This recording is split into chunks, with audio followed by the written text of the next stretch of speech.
here is Lambeau Field. Soldier Field is silenced. You could hear a snowflake kiss the crossbar. What's that bull doing? Y'all don't know football.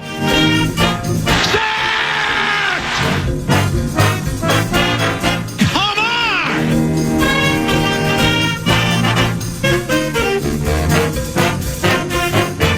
9 to noon. It's a great setup, Bob. Time for two more. Personal foul. Clipping.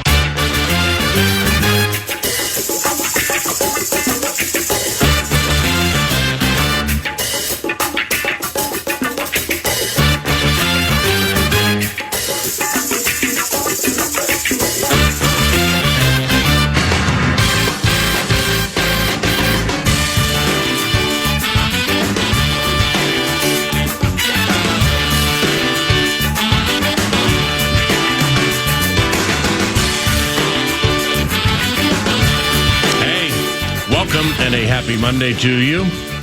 Oh, how the first and last came through this weekend. The alpha and omega of divisional round football games.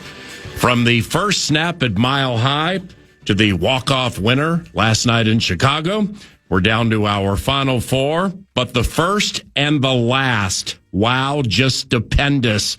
The broken ankles. 11th play of the drive. Ingram comes in motion to a trips look right. Design roll right. Bo loads it up. Floats one. He's got little Jordan Humphrey there. Touchdown, Denver! It's because it was little Jordan Humphrey. Because it was little Jordan Humphrey. Well, bad news for Bo Nix. More on that momentarily. Yeah. The broken ankles and the broken hearts. It's extremely difficult. I feel like I let my teammates down tonight. Ooh. It's been a long season. I hate how it ended, and it's going to stick with me for a long time. FISA, Fairness and Soundbite Act. When I put that in the Tolstoy set list, the broken hearts. Yeah. I only had seen on social media Josh Allen had an emotional post-game press conference. Oh. I didn't realize that. Can you play that again, please? Josh Allen, following the dramatic loss to the Denver Broncos, just crestfallen. It's extremely difficult. I feel like I let my teammates down tonight. It's been a long season. I hate how it ended, and it's going to stick with me for a long time. Ija, Fairness and Josh Allen Act. You did have a lot to do with the dispatching of the Buffalo Bills from the postseason. And maybe in a roundabout way, subsequently, their coach, Sean McDermott, reportedly being fired within the last hour. But 9 to noon is the Love Covenant. Covenant class for Josh Allen. And just being the stupendous stand-up individual you are with football skills that are just immense. Wow, that was sad. The broken ankles, Bo Nix. The broken hearts, Josh Allen. Kenneth Walker Jr. hit a trifecta Saturday night, and the 12s got to cash the ticket. The handoff, Walker. He's coming back to the right side. He is going to score. Touchdown, Seahawks. Ken Walker, the third, skips in around the right side. Great blocking. The Niners haven't stopped it yet. His third touchdown of the night. Ken Walker, I think, might get a game ball. And we all heard a ton about the Texans' vaunted defense. But those Pats wanted to remind us, you come to see the Texans D, and you leave talking about the hometown D. The 1st and 10 for the Texans, working right to left from the far hash mark. C.J. Stroud in a tight formation, 2-by-2. Single back is Chubb, play fake, bootleg to the near side. Receiver fell down, and Stroud throws it up in the air. Intercepted Marcus Jones, right 20, 15, 10. Jones is tackled by Hutchinson, takes him to the pylon. Touchdown, Patriots! Look at it, it's nuts again. Look at him, they're going nuts. Look at it, Beetle. Love it. Look at it, Beetle. How reserved was he, by the way, until Sosie's hitting him with the touchdown. It is official. And then the always pumped up Zolak lost it. And to cap off things, we went to overtime to decide the upstart Bears combating the poise of the Los Angeles Rams. Caleb, DJ Moore. Damn, man, they got all crossed up. Deep drop from Caleb Williams. Bounces, looks, lets it go. It is intercepted! Picked off! A diving interception at the 22-yard line! Cameron Curl saves the day! Wow. The third interception of Caleb Williams and the Bears. This one comes in overtime. And all that led up to that, the majority of it seemingly being on wide receiver DJ Moore, leads to foolishness. And foolishness like that is all the Rams needed to squeak by. It's going to be a 42-yard field goal attempt from the right hash for the rookie Harrison Mevis. Out of the hold of Ethan Evans, here it comes to send the Rams to Seattle for the NFC Championship game. It's good! The Rams win it 20-17 in overtime. Soldier Field is silenced. You could hear a snowflake kiss the crossbar as the Bears file out and the Rams win it. Well, that was brilliant right there. Snowflake kissed the crossbar. Patriots at Denver Sunday at 2. Then the Rams are at Sam the Man, who used to be on the Fan, around 5:30. Winners play in Super Bowl 60, February 8th at Levi Stadium. Welcome to 9 to Noon. It's Paul Allen. Nordo produces. And now it's post time for some Dealer's Choice, courtesy of Nordo Productions. We're dusting off Dealer's Choice. I love Dealer's Choice. Talkback's eliminated for now. Dealer's Choice for Nordo, from Nordo Productions for Nordo. And this also officially kicks off our Steve's Appliances Marathon segment. Let's Steve's put together a kitchen package for you. MLK Day sale right now. A 4-piece GE Profile stainless steel kitchen package comes with $3,100 off. MLK Day sale, $3,100 off a Rockstar GE Profile kitchen package. Pick it out at the Mounds View showroom or online at stevesappliances.com. Take your pick. Who do you like? Dealer's Choice. And the verbal cards are in the air. Here we go. You ready? I'm ready. CJ the Ultimate Giver, Broncos and Bows Buzzkill, Monday Night Mashing, Stefanski is a Dirty Bird, Bears Fans Feelings, Peyton Pleasing Peyton, which is actually part of Broncos and Bows Buzzkill, and Next Level Chicken Scratch, or B-Flow for the Dough. Ooh. B-Flow for the Dough, Next Level Chicken Scratch. Aw. Bears Fans Feelings. Stefanski is a Dirty Bird. Monday Night Mashing. Broncos and Bows Buzzkill. And CJ the Ultimate Giver. Which way are we going to go here? Man, they call the con. It's MLK Day. Don't forget to set your League Freak lineup. Indeed. Oh, yeah. Thank you for that, by the way, on a Monday. I appreciate it. You just traded for DeMar DeRozan. You must be taking things seriously. Not mailing it in, am I? No, never. Closed circuit to Stu. I want to start not with the local B-Flow for the Dough, but the other potentially local connection. How about Kevin Kalm becoming the head coach in very short order of the Atlanta Falcons? Stefanski is a Dirty Bird. Started here with the Minnesota Vikings in 2006. Brought from Philadelphia with Brad Childress at the age of, I believe, 24 or 25. Wow. Former Vikings offensive coordinator, 2-time Coach of the Year for the Cleveland Browns. Jettisoned from Cleveland on the open market for about 5 seconds, and now has become the head coach of the Atlanta Falcons. The Falcons scooped up Kevin Stefanski to become that head coach. So, Stefanski is the Dirty Bird. Let's start here. If Kirk Cousins joining your team was on the radar, it probably shouldn't be anymore. Yeah. What do you think of that? Well, that was the kind of the joke of it, or just kind of the head scratching nature of it is, okay, Kevin Stefanski, Coach of the Year, 2 times during his tenure with the Browns.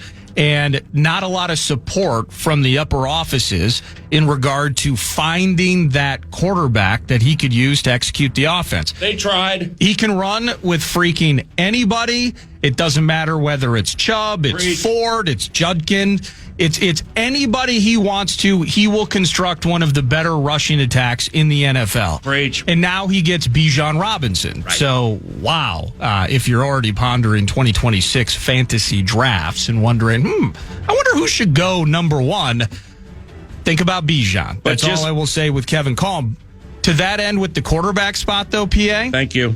Does that quarterback spot become solved and less cloudy, at least for a year, with Kirk Cousins, who they've made the financial dealings over the last couple of weeks, whatever the agreements are, they're going to pay a fair chunk of this money, and Kirk's going to go and get league minimum from some other team? Or is he, PA, right, as with the third knee injury to Michael Penix Jr. and the Kirk connection with Kev, that becomes instantly a potential tandem that says, if even for a year, what is he, 36, 37 now, Kirk is, in the short term, the ability for Kevin to jump into this spot with Bijan Robinson, Drake London. I don't know what the future of Pitts is, but an offensive line that, when healthy, can mash a little bit.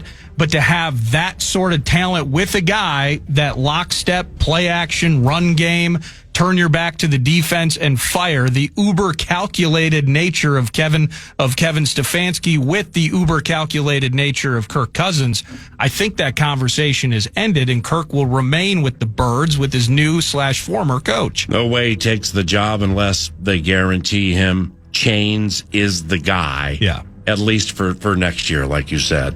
Penix with the ACL, it took place late in the season. They won't see him for quite some time.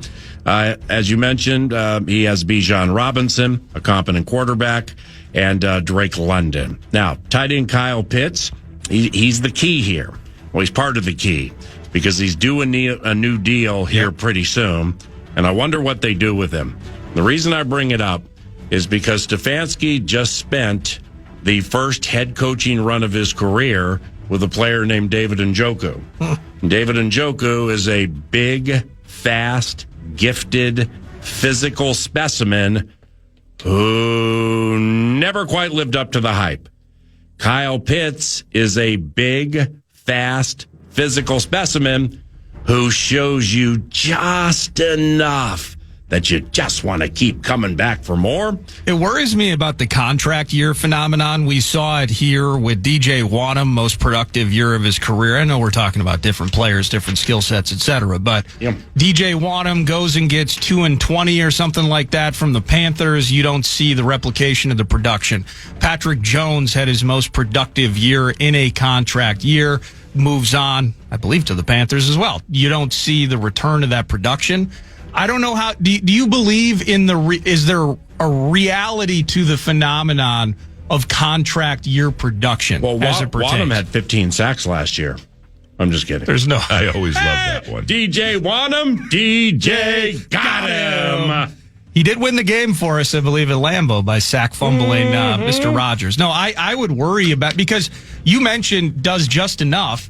It was earlier this year. I think he had one of the best games in the history of all tight ends. Had like nearly 200 yards receiving, a couple TDs, something like that. You saw that and specifically with Kirk, by the way, his production had seemed to have an uptick. So it's a difficult decision. I don't think he's not getting one of the best games in the history of tight ends type money. But they do, I would say, given what they have. I mean, David Sills, they kind of like him. He's young. Darnell Mooney's, meat and potatoes type guy. They would need, I think, somebody like a Pitts to complement a healthy Drake London. Dealer's Choice to begin 9 to noon. The Final Four is set for Super Bowl 60. The conference championship games take place this weekend. And some of that is part of the Dealer's Choice options 9 to noon is beginning with. We have CJ the Ultimate Giver, Broncos and Bo's Buzzkill, Monday Night Mashing, Bears Fans Feelings, and Next Level Chicken Scratch, and B-Flow for the Dough. B-Flow for the Dough. I'm interested in where this is going. Let's do Bears Fans Feelings on a Monday morning. Soldier Field is silenced. You could hear a snowflake kiss the crossbar.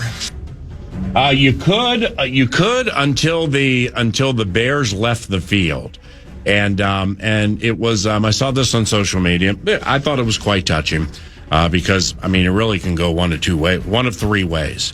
When you lose, they either will boo you as you leave, they'll be apathetic and won't do anything, and they'll just leave, or they'll be 15 rows deep, circumnavigating your tunnel where you head back to the locker room, and they give you a standing ovation. And that's what took place. Bears fans, at least the ones around the tunnel, greatly appreciative for the season they just had. How do they feel right now? The team left that field to the standing ovation and the appreciative fans, which indicates for those individuals, they're recognizing an excellent first year with the new coach and the work he did with Caleb Williams. Personally speaking, it's an all-timer for me. The work this group here did with Sam Darnold last year, going from being bad and underwhelming to chilling with the Niners, not playing, and had for a fair amount of the season an MVP-esque season. That's wonderful work. That's a wonderful turnaround. But Sam had done it in multiple places for quite some time. Caleb, in his rookie year, was a freaking disaster. Holding the ball too long and taking too many sacks. Caleb has this thing about him when he rolls out to his right and he gets by the sideline. Caleb never throws the ball out of bounds. No. It's so rare he'll just live to see another play. He has a dagger mentality. He's always trying to make a play on you. Now, in his rookie year, when he would try to make those plays by the sideline, they generally went to the other team, or they were just they were just horrible passes that never should have been made. All of that was eliminated. The sacks were precipitously down. When they ran him, it worked. When the play broke down and he decided to go to Caleb Williams' will and run, it generally worked. So I just wonder how Bears fans are feeling this morning, because what they pulled from that young man in his second season should have Bears fans more than elated. Now, DJ Moore, I like DJ Moore a lot. I always have. I'm like low-key a DJ Moore big-time fan. Plays running back, blocks the run really well, was mired in Carolina with some bad teams, and he's given the Bears some really good moments. One of them was not yesterday. He decided to stop running on the game-deciding pick. I've watched that thing back from the all-22 end zone or sideline angles 5 times. I have no idea what he was doing and why he did it at that stage of the game. He stopped running. He just followed the other receiver and didn't go to the obvious open spot where Caleb Williams threw it. I don't know what got into this young man specifically to stop running on a deeper route. It's like he probably can't be on the team next year after that, Well, I guess I saw it differently. I'll have to. I watched it a few times myself. I looked at it walking away saying, I see where he starts to stutter step a little bit. I also still think that Caleb shouldn't have thrown it. Like it had a bit of that gun, in the same mentality that you saw him make that play, turned a 14-yard to goal situation into a 50-yard pass to Cole Kmet in the corner of the end zone. Yeah, they got lucky with that. Well, yeah, certainly. But that mentality, it felt similarly that because this is a guy, by the way, you mentioned it, he never throws it out of bounds. Believe it or not, he had fewer picks last year than he had this year. Right. When you look statistically, he wouldn't take chances last year. I think that the biggest topic for Caleb Williams is the reduction of the sacks. He had 6 picks a year ago. He had 7 this year. He was a 62% completion guy last year. He was only a 58% completion guy this year. So you look at a guy that's making the less, he's not taking the sacks. He's making fewer fatal errors. But then you also saw a guy throw 5 picks in the playoffs. And so as good a work as Ben Johnson did this year, there was some big moment regression to that. Still the gunslinging, keeping his team in it. He found a way in the second half to bring his team back from the death to beat the Pack. But in that same sense, there's part of me, I guess I just see it a little bit differently. I don't think he should have made that throw in that spot. Potentially. We can look at it together. Happy to be wrong if in the end there's a consensus there. But that is the story of the season. Bears fans should be elated at what they got out of, in such short order, from training camp. We're tearing Caleb down to the studs, to a guy that's making some of the most electrifying plays in the NFL and still has so much room to grow, PA, from the decision making, from some of those moments that go the wrong way. He's impossible to be freaking tackled. The Rams had 2 or 3 times yesterday where they could have taken him down, and by the sheer strength of Caleb Williams, he was not to be denied. And so if I'm a Bears fan, you're down about it. And as Vikings fans, we can just, if that was us, how would we feel after one last cry? We'd be crushed for an entire week, but we would get to the point eventually where we were elated about, okay, season in memoriam, one last cry, tough to make eye contact and think about it for an entire week, what could have been if he doesn't throw that interception. But moving forward, you feel like, you are floating on the clouds right now if you're in Chicago. At least you should be. And what they can move forward with that kid under center. So impressive, his performance throughout the season, just winning in the clutch. Now, to that end, I know you were talking about it with Alec on Friday, PA, kind of the idea of, I've heard the comparisons to the 2022 Vikings where everything went their way. And to the extent I believe there's some truth to that. And Caleb rises above it, right? They made the plays necessary to win a playoff game in advance, and they did what they needed to do.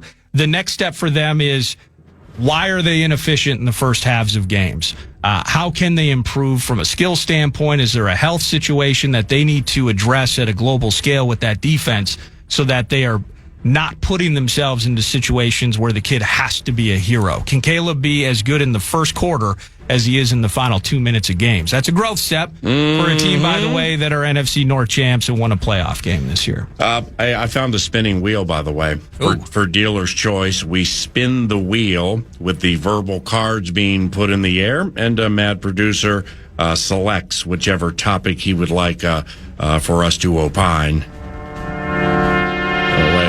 That's the song spinning wheel. What goes and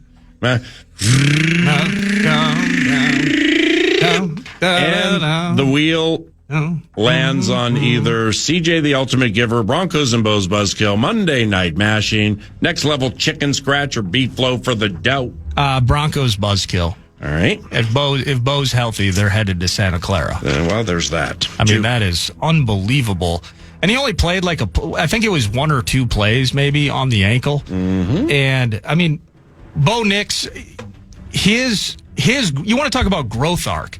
And I'm having trouble. This is for probably a different segment, different talker, a different day. Mm-hmm. Are we looking at one of the better draft classes for quarterbacks in the last quarter century, 30 years, when you're thinking about the evolution of Caleb Williams, now Bo Nix, who found he got his team to a title game he won't be able to participate in. Drake May, we'll talk about him later this hour.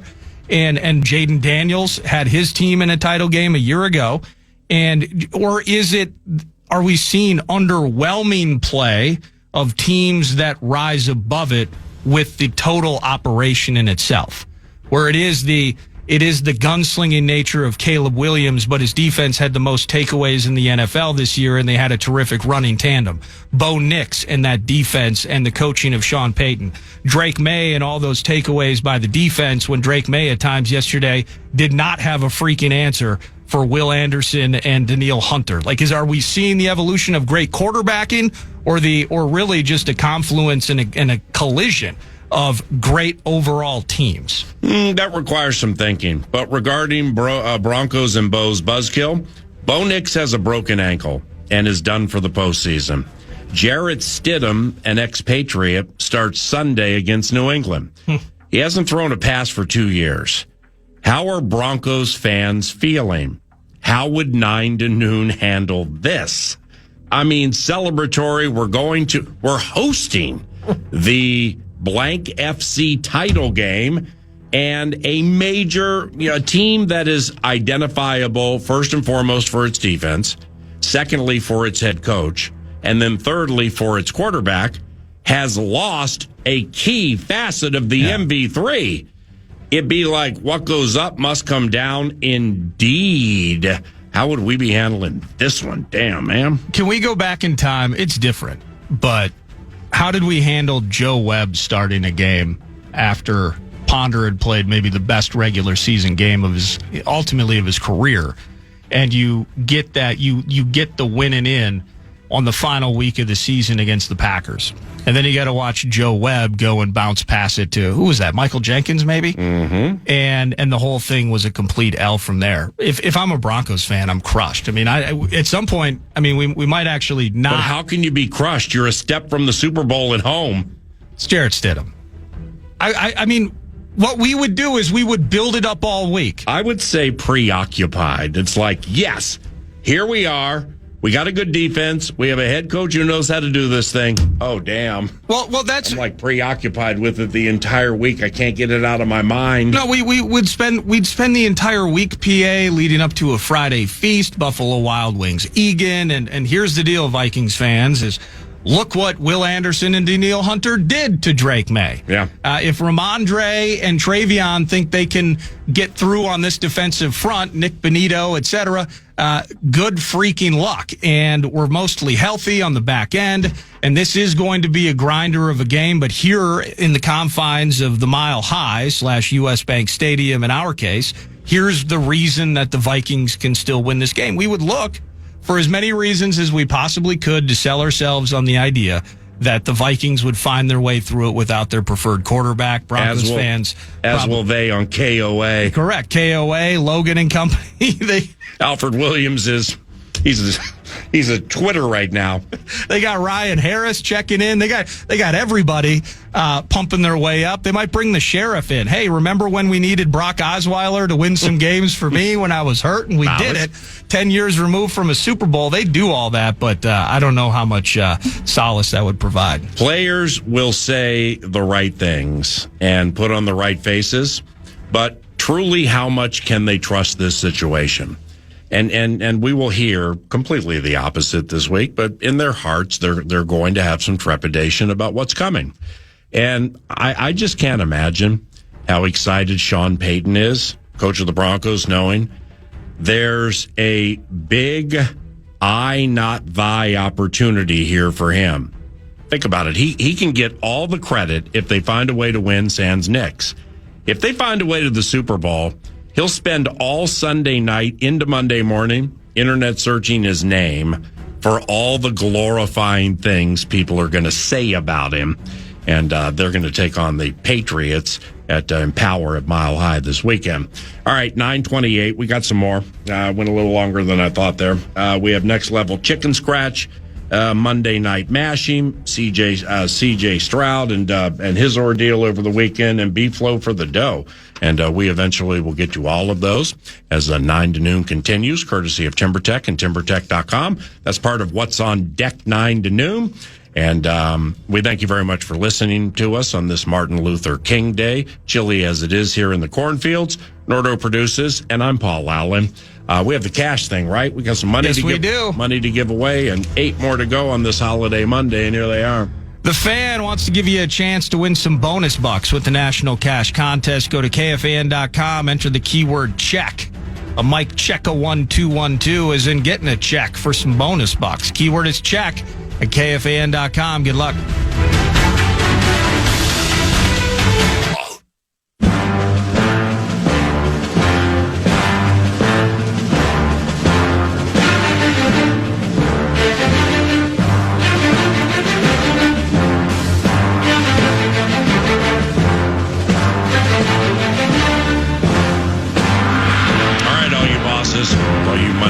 Out there, it's Martin Luther King Day. You probably have the day off, which means you're listening to 9 to noon.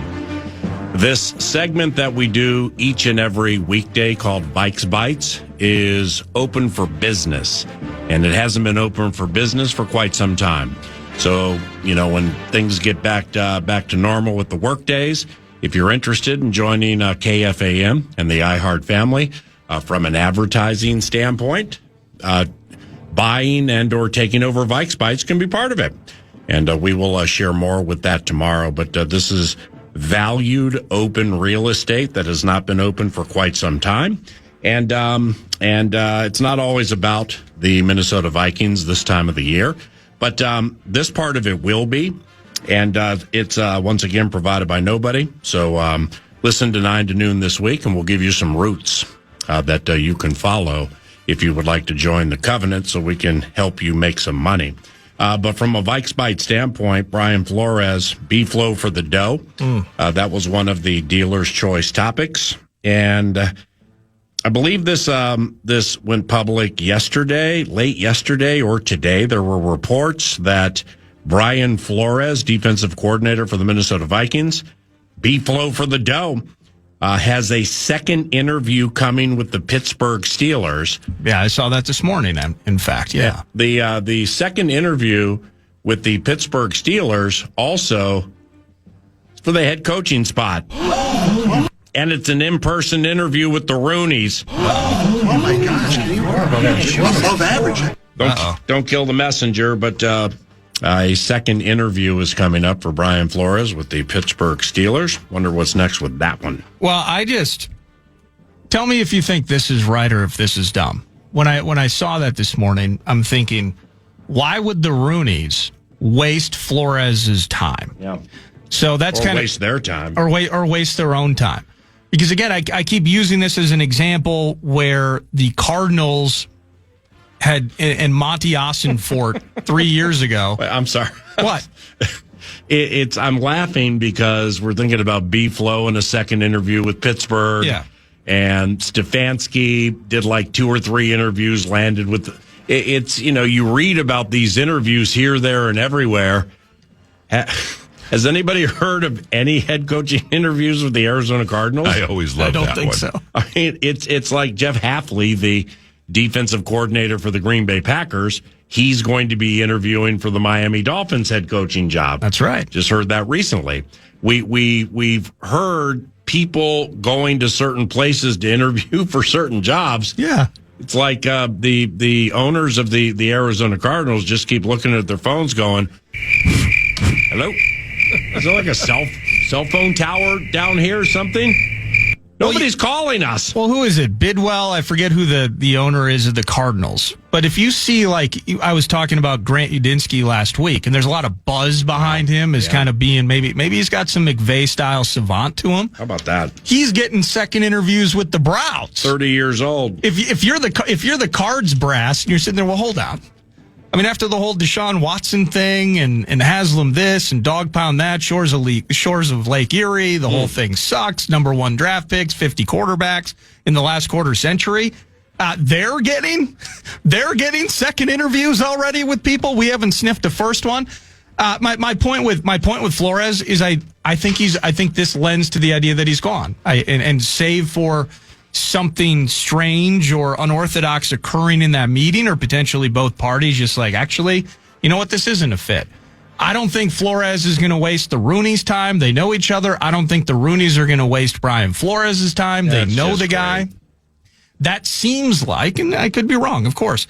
I feel like this tells you that it's closer and closer and closer to, in the coming days, the head coach of the Steelers maybe being Brian Flores. And now we're just hoping that Durante Jones wants to stick around and take on the mantle of being the Vikings defensive coordinator. I think it's super bad news if you're in the business of wanting him to stay, that he's getting that second in-person meeting with the Steelers. Good for him, of course, as he personally wants to become a head coach again. And the Vikings reportedly have moved on from offensive line coach Chris Cooper. Yeah.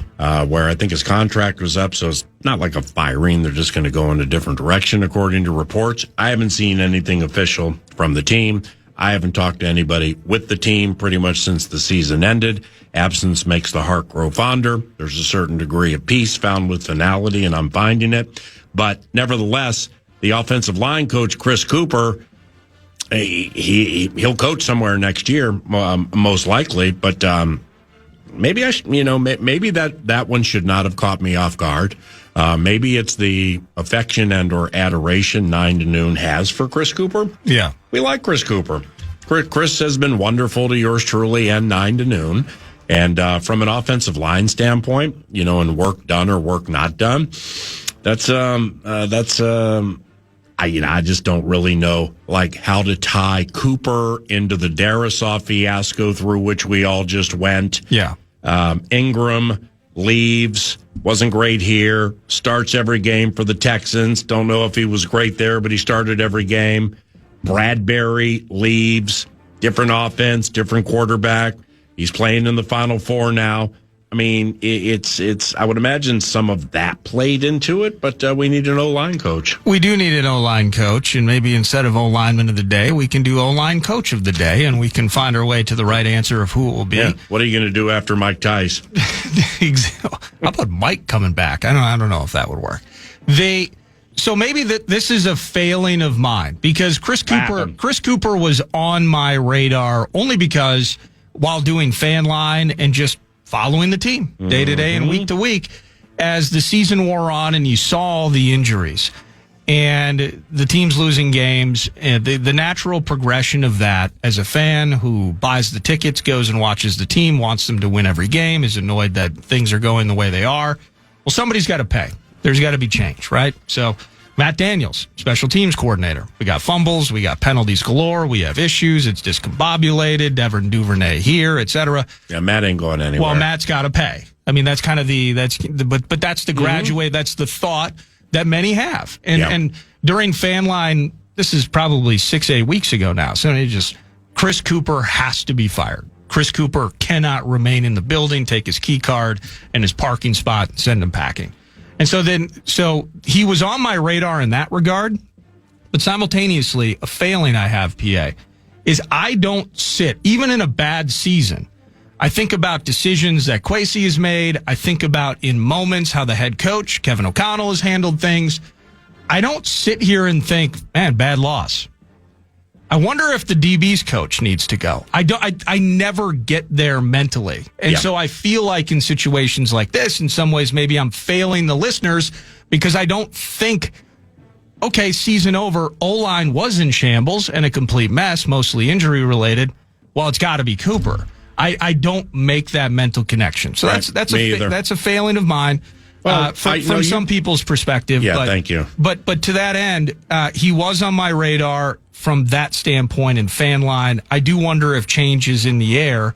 I never believed it would. It certainly was never going to be the head coach. I didn't believe it would be the GM in the end. And so if there was change, he was a name that I had thought. I don't know what the culpability is there, though, PA, if it is truly about, we're just not renewing your contract and we're going to try something else. That could happen for myriad reasons. Didn't appear to be a personality thing. I think Cooper's an awesome dude. And so how responsible is he for not finding the right answers? How responsible is he? Maybe he is for developing the Walter Rouses and some of the answers behind him. Justin School, tough baptism into purple. We can go down all those roads. Making the decision in the end, if he's in the room and they're having conversations, would the risk of taking on a Ryan Kelly with injury-related issues be worth it to replace Garrett Bradbury? Did a Chris Cooper have a say or an opinion in that? As that sadly did not go the right way, and we're watching Garrett play with a team in the NFC or AFC title game. So it was on my radar for that reason. The offensive line needs to be more consistent and stable. Health is the A topic there, and we'll see who they put in to replace him. We've added one to the dealer's choice wheel of fun. Woo.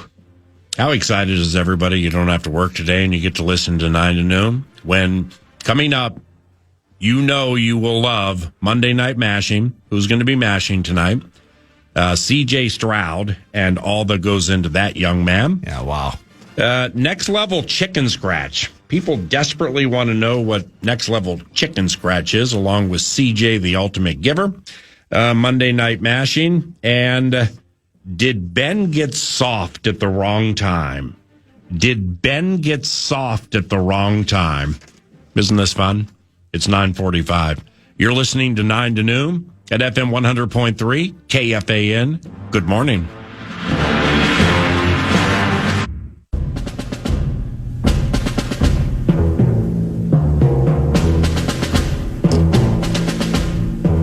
Next level chicken scratch. Next level chicken scratch. The Seattle Super Chickens and an underrated move they made this year. It's the sky. We're off and running, end over end. Shaheed at his own 5, across the 10, 15, 20. Cut straight upfield, has a gap, across the 40, midfield 50. Trying to trip him, don't get him. Flag is down. Shaheed to the end zone. That kicker. Holy catfish! Open the game with a 95-yard touchdown Seahawks. You see that kicker thinking it was soccer for a second, trying to slide tackle him? Welcome to the postseason, you 1 seeds. Welcome to the postseason, you 12s. Welcome to the NFC playoffs, to the 1-seeded Seattle Seahawks. Boom, start the game. Rashid Shaheed to the house. Rashid Shaheed, you say? Well, November 4th, the Seahawks traded a 4th and 5th to New Orleans for the speedy Shaheed, who was languishing in New Orleans. Rashid Shaheed, during the regular season, in the final couple of months with the Super Chickens, he had a kick and a punt return touchdown, and then started their playoff game by getting one to the house. I mean, my man is the dynamic in the dynamic kickoff, and the Rams better be wary.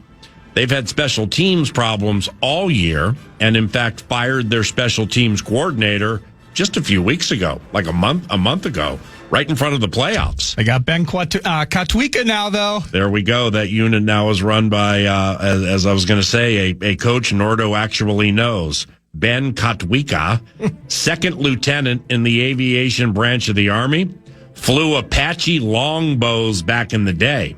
Those are the world's top attack helicopters. Ben Katwika, from your ventures to Philadelphia for the Army-Navy game, Ben would be, go Army, beat Navy. That's how you know Ben, right? That is how I know Ben. And I got the chance to fill in for Muster in a Vikings country, and Katwika was the featured guest. Awesome dude. And you get to hear about his Army story and how he kind of runs the special teams operation. He was right-hand man, of course, to Matt Daniels, and he's moved on.